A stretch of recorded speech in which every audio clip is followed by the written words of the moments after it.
Hey everyone, welcome back to my channel. My name's Tammy. I own Walnut Creek Bath Boutique. I'm bringing you along with me today as I share in the making of a tropical themed soap. That's right, I finally got around to piping tropical flowers. Today's soap is scented in coconut and mango from Midwest Fragrance. Now I did bring you a soap with the same fragrance oil not that long ago. If you want to check that out, check at the end of the video and I'll make sure to link that there. When I made that soap, I really thought I destroyed it. I thought it was going to be so ugly because of a major mistake I made in that video. It ended up being really cool. I loved it and it sold so fast. I need to make another big batch. One of my viewers had suggested that the soap that I made previously looked like soil with roots and thought maybe piping flowers on top would be kind of nice. I agreed with that, but when she said piping flowers on top, my mind went to roses and pansies, and I didn't feel like that fit the fragrance oil well enough. Plus, I had already planned on an English garden soap that I was going to be piping roses and pansies on. I wanted to take her idea and run with it, but I wanted to do it in a way that wasn't going to mimic something I had already done. That's where the tropical theme flowers came in, and I spent several weeks off and on researching how to pipe. I'm not a piper, guys. How do you pipe tropical flowers? And I found a website that actually went into detail, step by step, what bag, what color, what tip. It was great on how to pipe hibiscus. It was cookies, so she was using buttercreams, but it really was very helpful to just organize myself in that way. And on that blog post, she also shared how to pipe a coconut drink and a pineapple drink.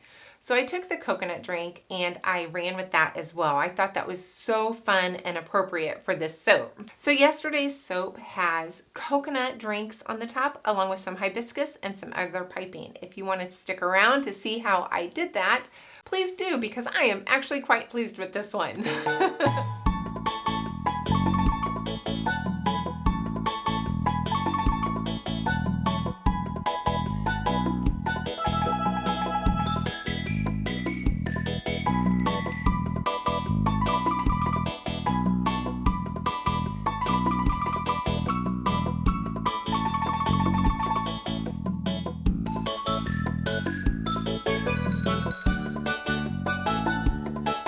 Alrighty, that is done. As expected, it rised a bit, got thick very fast, but it was pretty much how it happened last time. So I'm all good there. Got all my colors for piping, and I'm just gonna keep stirring them, and I'll bring you back when it's time to pipe. Wish me luck, guys. So I'm gonna have to change this just a little bit because this is brown and I'm piping a brown coconut on top of it. Although this is a much darker brown, but this is going to discolor to a pretty significant brown.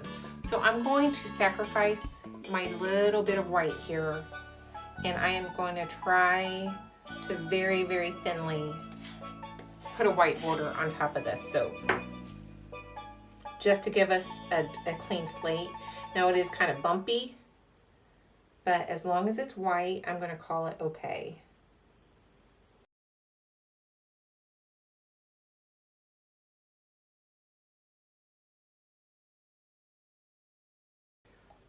I'll let that set up and finish letting these set up. Guys, my audio was completely messed up during this portion, so I'm going to be doing a voiceover for the piping part of this soap, and I am just about ready. The blog post that I was following used actual cookies in the shape of eggs to make their coconut drinks and their pineapple drinks. So what I ended up doing was grabbing my 3D mold for my bath bomb mold, and I'm just going to indent the soap with that mold in an egg shape. So this is going to give me my guides to be able to create my coconut drinks. And I'm just, like I said, I'm just indenting the top of the soap so I can see exactly where to put all of the pieces of my coconut drink. So I have all of my bags over there to the right of me with little Post-it notes on them. The tips are there. Those Post-it notes are telling me what colors are going in those bags, and I'm trying to be quite organized with everything that I have going on right now. Uh, First up is brown, and I have a brown tip that I'm gonna be tip number 5, I believe, is what I used for brown, and this is to outline my coconut drink. The brown is a little soft still, but I'm making it work here. So I'm outlining the bottom half of that egg shape and then kind of coming back in almost like a half circle or a crescent moon type of scenario here where I'm just kind of bringing that up. That's the cup portion. And then I just fill it in. So here I am filling in the coconut, and I'm keeping it pretty loose. It's not like I'm trying to get a really smooth fill. I want the texture, so I'm letting some of that white shine through.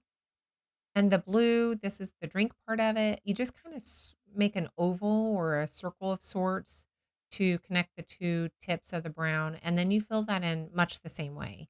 I think this is a tip number 3.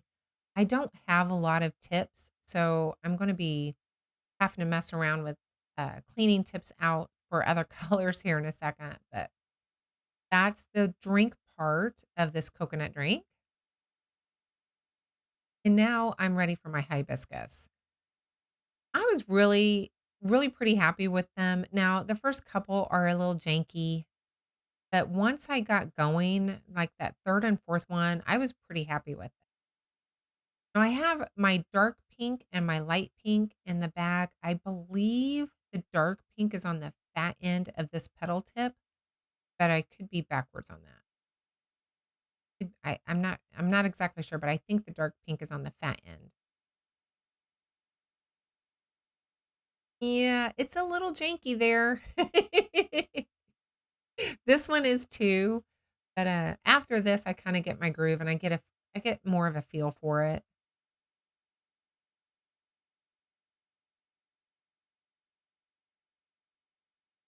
I think I have the leaves, it's just making all the leaves point the right way and be the same size and all of that kinda stuff. That's where I think I was struggling the most.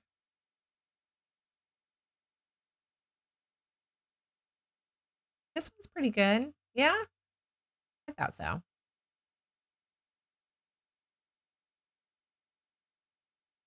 And so now I had to clean the tip out because I'm reusing this tip. And this is the umbrella, and it's just a triangle with a bumpy bottom. And then you fill it in just like you did the other parts of the drink. Now my umbrella was way too small. My proportions were just not correct in this at all. My umbrellas are so tiny. And I have my brown back out, and I'm just making the umbrella stick, I guess. I don't know what that's called, but what sticks in the drink. And then for my straw, same thing. That's my blue tip that I was using. I'm having to reuse it. So I'm going to squeeze out some of that soap until I get a nice, pretty yellow and all of that blue is gone. And then I'm making my straws. And yeah, they're way too small too. It's like a tiny little straw in a great big drink.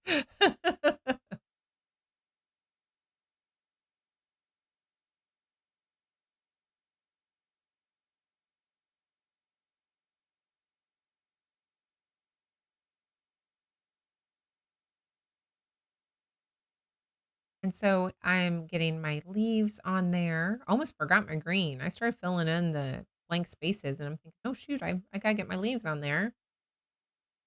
Uh, I like piping leaves. It's one of the things I feel like I can do well.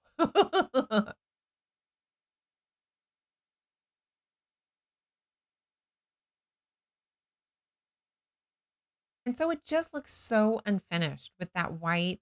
The white doesn't look pretty.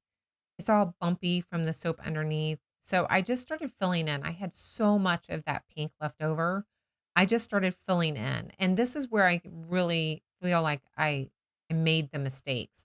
That pink kind of the hibiscus flowers were completely, you know, gone in that some of them were, but some of them are standing out, but it's like the the hibiscus are I got too close to umbrella. So, yeah, I'm pretty happy with it. Don't let me get you wrong. I'm super proud of this, but my umbrellas are too small. My straws are too small. And I think a different color of pink to fill in all of those blank spots would have been a lot better than the same pink that the hibiscuses were. Can we take a moment and just appreciate this? Oops. I did throw some glitter on there at the before I completely covered it up. I think it's so cute. I have my frosting a little bit too close to my straws, so you really can't tell that that's supposed to be a straw. And my umbrella, I think, is way too small. And also, this one's like super crowded, so where you can kind of see that this was an umbrella, but this is so crowded you can't really tell that that's an umbrella there. But, you know, you learn from your mistakes. And I think it's adorable. I don't know what the inside's going to look like.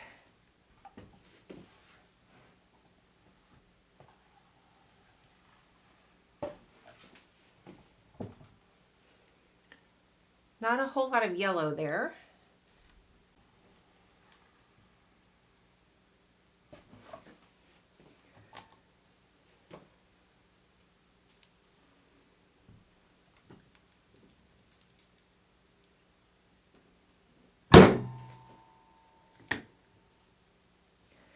All right, guys, I'm going to get them cleaned up. And I think I have a little spot here or there where the fragrance oil, because it was so thick so fast, I'm thinking it's such a minor amount that's just going to reabsorb without any problem. So I'm just going to let them do their thing. And I just think they're really cute. Guys, I gave it a week to get nice and dark and fully discolored, and here it is. Let me find a good one here. There's one. So the yellow isn't quite as yellow as my original soap that I was trying to kind of recreate that base. Not quite as yellow, but it's there. It's there. You can kind of see the variation more so than the bright yellow. I think it's really fun. I'm really proud of myself with those hibiscus flowers and piping those. And the coconut drinks were so much fun to do that I have to say, I'm really proud of it. The one thing I will say, if I do this again, and I may try the pineapple one, but one thing I will do is make sure that my umbrella is bigger and that I don't put my just dollop piping just to kind of fill it in. I don't put that too close to the umbrella. I just felt like that umbrella and the straw were completely lost in the whole scheme of the soap. Other than that, I'm super proud of it. I can't believe I did hibiscus flowers and I did a coconut drink. I'm just really proud of it. I hope you guys enjoyed it. Thanks so much for the time you give me today, and I really do hope I see you in the next video. Bye.